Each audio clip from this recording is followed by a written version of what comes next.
આકર્ષણનો પહેલો સિદ્ધાંત છે તમારા મનની એકાગ્રતા.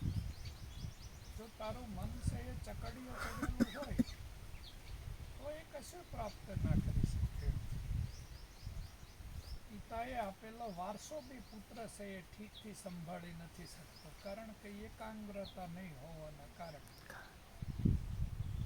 એટલે તમારામાં કોઈ વસ્તુને પ્રાપ્ત કરવા માટેની એકાગ્રતા છે એ પહેલું સોપાન છે.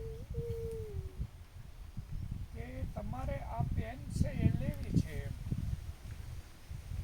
તો એ એક વાત થઈ.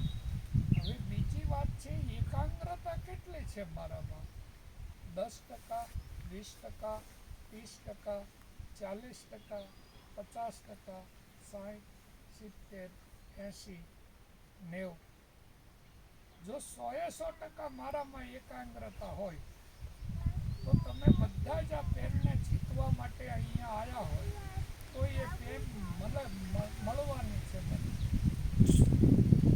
જેનામાં એકાગ્રતા છે એને પહેલા નક્કી કરી જ લીધું કે આ ગોલ્ડ મેડાલિસ્ટ છે અને તમે બધાય સ્પર્ધામાં ભાગ લેવાના છો આ ગોલ્ડ મેડાલિસ્ટને જીતવા માટે. છતાંય મારો ઇન્ટરનલ વિશ્વાસ છે કે આ કોઈની થાય જ નહીં, એ આપણી થાય. કારણ કે મેથેમેટિક એકાગ્રતા છે 100%. એટલે આ બધાની એકાગ્રતા છે એ ટકાવારી પ્રમાણે હોય, પણ જેને મેથેમેટિક બનાવેલી છે એ કોઈ દાડો હારે નહીં, એ જીતે છે.